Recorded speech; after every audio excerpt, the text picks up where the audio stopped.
Está el diputado Luis Petri, que fue diputado provincial por Mendoza y ahora es diputado nacional, y logró la derogación de la ley 24.660 en Mendoza para que todas las sentencias de delitos graves fueran de cumplimiento efectivo. Hola, diputado Luis Petri, ¿cómo le va? Hola, ¿cómo les va? ¿Cómo andan? Bien, muy bien. Graciela Pera, Miguel Briones, de acá de Radio W. Bueno, no sé si es correcto lo que dije, que usted logró la derogación de la ley 24.660 para que en Mendoza todas las sentencias de delitos graves fueran de cumplimiento efectivo, ¿es así? Sí, así es. Lo que sucede es que la ejecución de la pena es una materia no delegada por las provincias al gobierno nacional. La ley nacional 24.660 se hace en el marco de una norma que reclama la adhesión de las provincias, y la gran mayoría de las provincias argentinas adhirieron. No lo hizo así, por ejemplo, Buenos Aires, y nosotros entendimos que la provincia de Mendoza debía recuperar su potestad legislativa en esta materia, dictar sus propias normas de ejecución de la pena, así como tenemos normas de procedimiento locales, también tenemos nuestra propia norma de ejecución de la pena, y a partir de allí entender que determinados delitos, fundamentalmente aquellos delitos que son violentos, como las violaciones, como los homicidios, como los robos, en definitiva tenían que cumplir la totalidad de la condena en las cárceles, en los establecimientos penitenciarios. Esto no supone negar las posibilidades de resocialización, ni tampoco supone negar el régimen progresivo de la pena. Lo que nosotros entendimos en su momento, y así lo entendió la legislatura que le dio sanción definitiva a este proyecto, es que en definitiva esta resocialización, este régimen progresivo, estas posibilidades de educación y de obtención de un oficio debían darse dentro del propio establecimiento penitenciario. Y esto es conteste con lo que establecen las reglas mínimas para el tratamiento de reclusos, que claramente disponen que en el caso de delitos graves justamente la resocialización puede darse aún dentro de los propios establecimientos penitenciarios. Y también tiene en cuenta una cuestión que es uno de los fines de la pena. La pena no solamente se establece para obtener la resocialización del delincuente, sino también para garantizar la seguridad de la población. Y había cuenta de que en muchos de los casos en donde se otorgan estas salidas transitorias, las personas que las obtienen las utilizan para fugarse o para, en definitiva, reincidir en los delitos. Creíamos necesario que en estos tipos de delitos el cumplimiento de la pena se diera íntegramente dentro de las cárceles. Bueno, justamente usted habló de cuando la persona reincide. Usted vio que en el anteproyecto justamente quieren derogar el artículo, creo que es el 14 del Código Penal, en que no permite conceder la libertad condicional a los reincidentes. Sí, tal cual. Bueno, ¿ustedes qué opinan de este tema? Bueno, yo no estoy, vos sabés, yo no estoy de acuerdo con la eliminación de la reincidencia, porque vos fíjate qué cosa curiosa. Se tiene en cuenta el pasado a los fines de atenuar la pena, pero no se tiene en cuenta el pasado de la historia criminal de la persona a los fines de agravar la pena. Fíjate que uno de los autores de este anteproyecto es Raúl Eugenio Zaffaroni. Sí.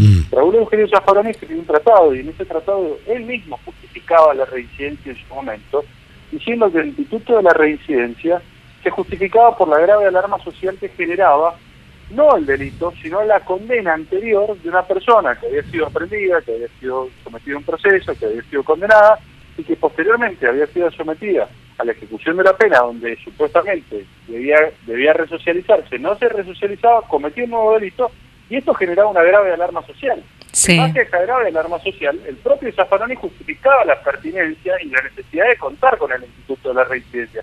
Bueno, ha dado un giro en estos últimos años, ha cambiado el criterio, como ya lo ha hecho en otras oportunidades y con otros institutos, y ahora nos quieren decir que, en definitiva, la historia criminal no sirve porque supone una doble imposición de pena.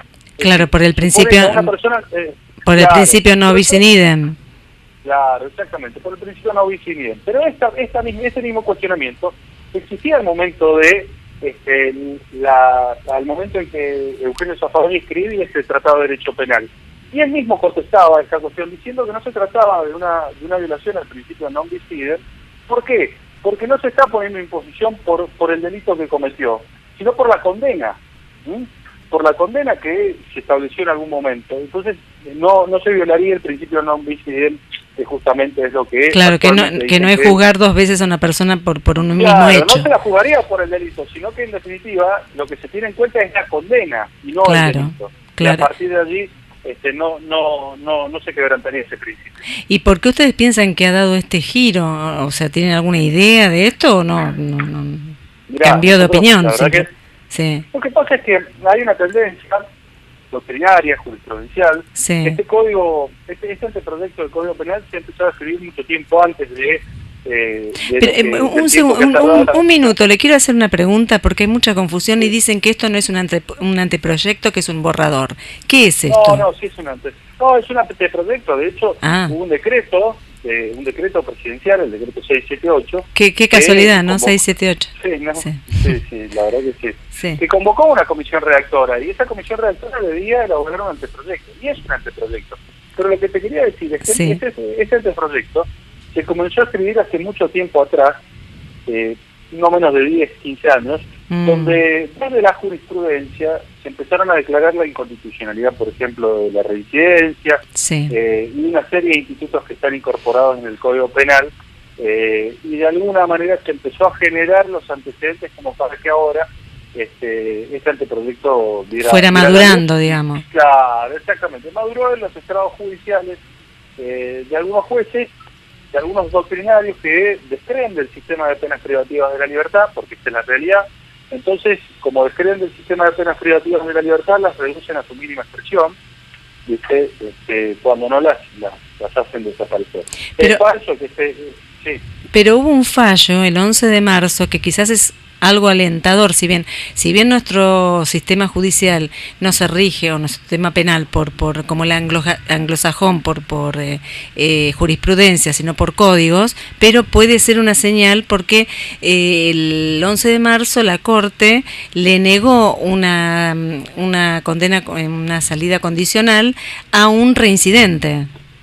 Sí, claro está. En definitiva no hizo lugar al recurso de inconstitucionalidad que se había planteado, considerando que no había una cuestión no había un gravamen constitucional, no estaba en juego ningún principio constitucional y por lo tanto lo actuado por la Cámara estaba bien. ¿Qué había dicho la Cámara, básicamente? La Cámara lo que había dicho es que era potestad del legislador fijar la política penitenciaria y la política criminal.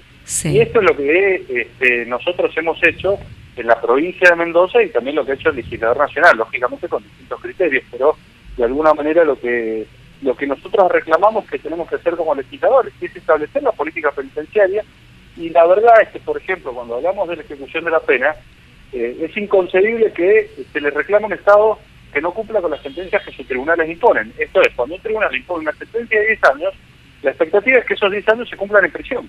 Claro, de cumplimiento efectivo. Y parte en libertad, ¿viste? La expectativa es que los 10 años se cumplan en prisión, lógicamente, donde vaya avanzando, donde la persona tenga terminalidad educativa, donde tenga un oficio.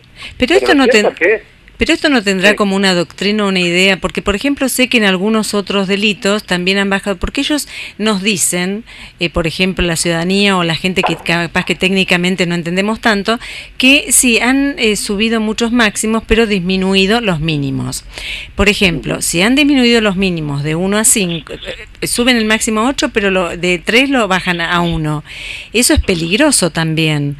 No, pero fíjate que los principales delitos violentos, lo que nosotros hemos visto en el caso del robo, en el caso de los delitos que tienen que ver con la comercialización, la fabricación de estupefacientes, el tráfico, con el caso de los propios homicidios, bajan los máximos y bajan los mínimos. Los dos bajaron. Bueno, en los homicidios, si no lejos, un homicidio calificado, agravado, en la República Argentina, él se condena con prisión a reclusión perpetua, que en los efectos prácticos son 35 años, que es el tiempo en el cual una persona puede pedir los beneficios de la libertad condicional. Pero lo bajaron a 30, ¿no? La perpetua ahora es 30, no hay más. Claro, el máximo, pero el mínimo es 15. Entonces, en definitiva, no solamente lo tenés que ver desde el máximo, sino también desde el mínimo. Hoy un homicidio calificado puede ser condenado, en el caso de que el anteproyecto fuese aprobado, con una pena de 15 años. Con la posibilidad de, por ejemplo, que cumplidos 2/3 de la condena, esto es a los 10, la persona pueda pedir la sustitución por penas alternativas a las de prisión. Como una pulserita. Claro, o como fijar residencia, nada más. Fijar residencia, ¿no? Claro, eso puede ser una pena alternativa que ponga el juego, un verdadero chiste. O prohibirle ir a determinados lugares, abstenerse de ir a determinados lugares. O no tomar alcohol, por ejemplo. O no tomar alcohol, claro, exactamente. Ah, Eso en el caso de los delitos con pena mayor a 10 años. Pero en el caso de los delitos con pena menor a 10 años, son la inmensa mayoría de los delitos que regula el Código, a la mitad de la condena, es a los 5 años, se puede pedir una sustitución de pena privativa de la libertad por una pena alternativa. ¿Esto qué significa? Tiene dos consecuencias. No solamente que a mitad de condena las personas van a salir en libertad, sino que además esto supone correr la ejecución de la pena, fundamentalmente lo que tiene que ver con las salidas transitorias. Claro. En el régimen actual, las salidas transitorias se obtienen a mitad de condena. Pero si vos a mitad de condena le vas a dar la posibilidad de salir en libertad, quiere decir que las posibilidades de salidas transitorias se las vas a terminar dando a un tercio de la condena. Sí. ¿Se entiende? Sí, baja todo, digamos. Claro, exactamente, corres la línea. Y en los Perdón, y en los incidentes de tránsito, por ejemplo, porque hoy en día ya de por sí son muy bajas las penas. Hay una discusión que se saca el tipo de dolo eventual y se introduce la culpa temeraria y que bajaría también, por ejemplo, que podría ser de 1 a 5 años o de 1 a 8 años. Si a mí el juez me da por atropellar a una persona que quizás estoy alcoholizado, capaz que estoy diciendo una tontería, vos decime, me da 1 año. Yo ahí, por ser menos de 3 años, puedo... no, directamente ahí no cumplís pena. No cumplo pena. Ahí no cumplís pena de cumplimiento efectivo. Ni en el régimen actual lo cumplirías tampoco, digo. En el régimen actual, las penas menores a 3 años no tienen... son todo lo que se denomina la condena de ejecución condicional. Claro, pero por supuesto, pero si todavía... hoy en día, no sé, un homicidio, dolo, alguno que tenga pena de 3 para arriba... Los que tienen de 3 para arriba, sí tenés que tener cumplimiento.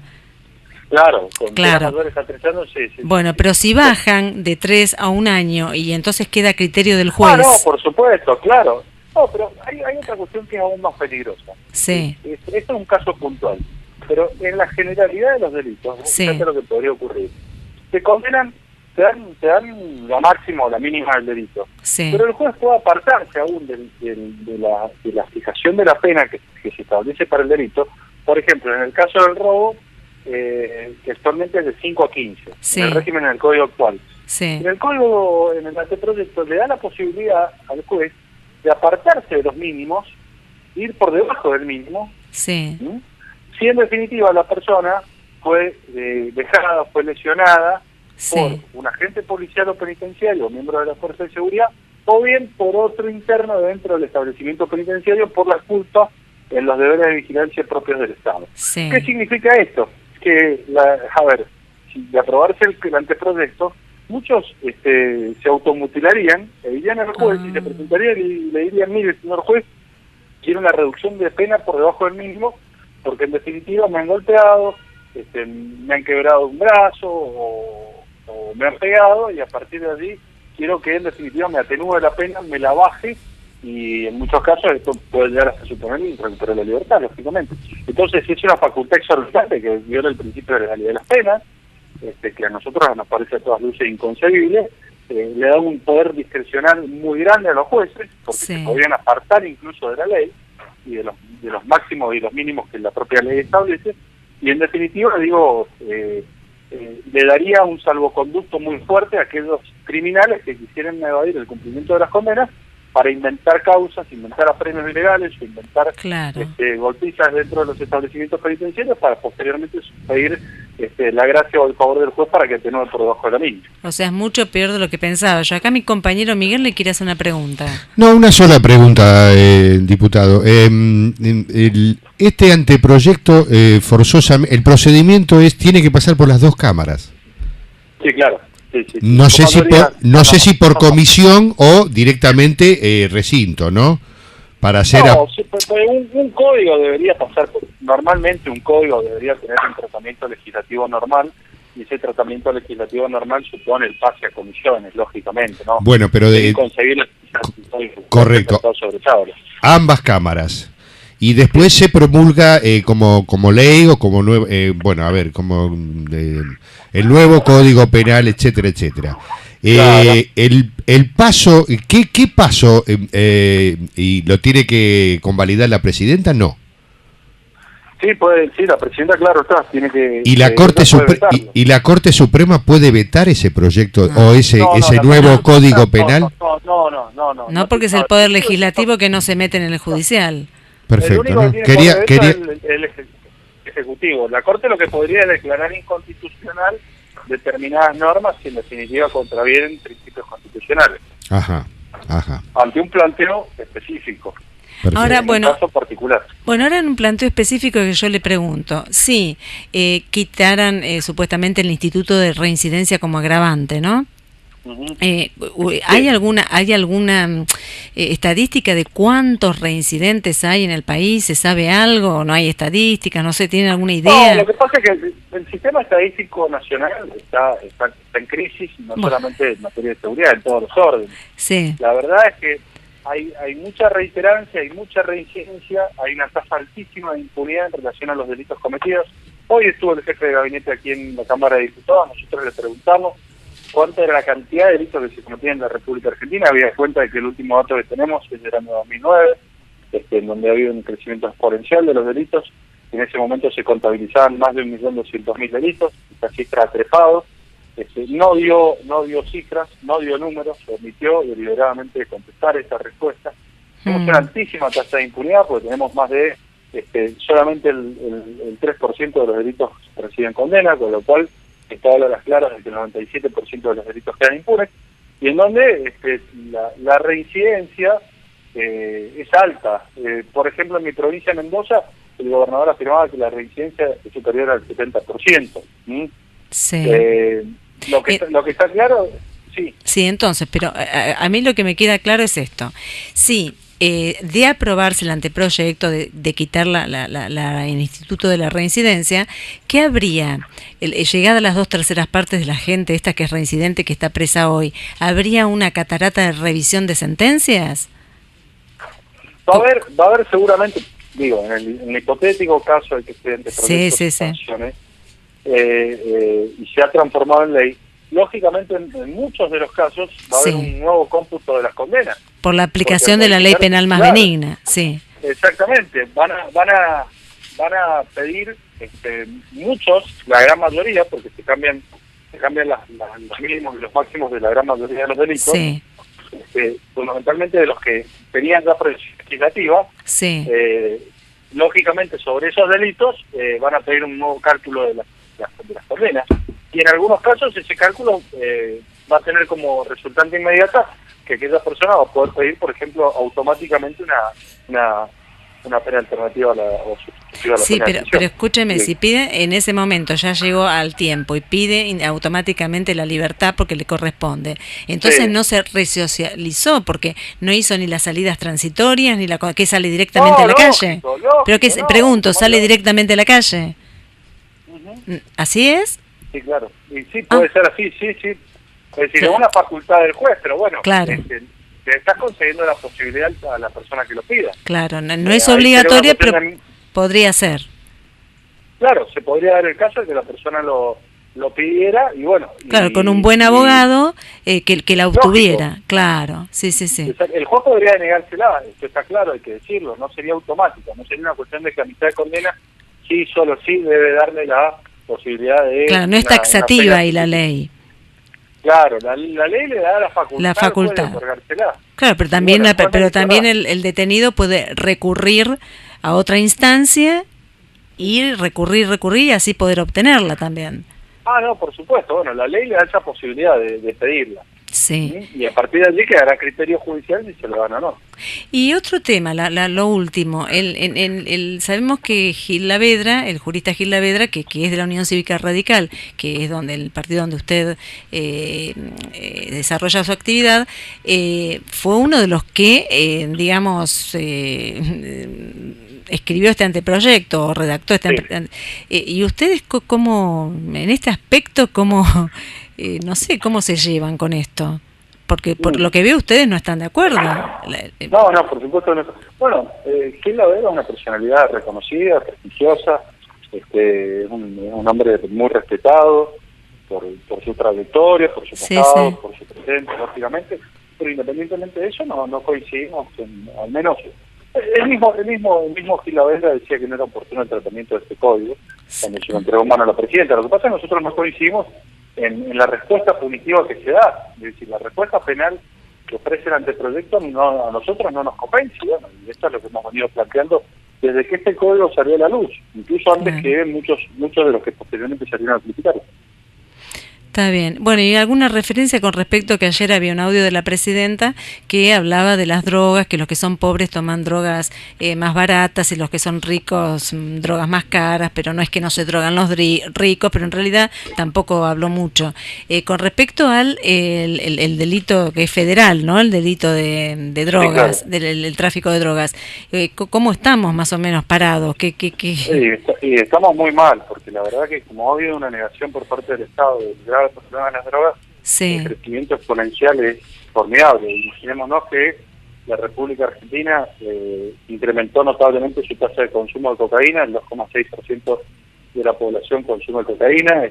Somos el primer consumidor de Latinoamérica de cocaína, superando a Colombia, superando a Brasil, cada 100.000 habitantes, y esto habla de las claras de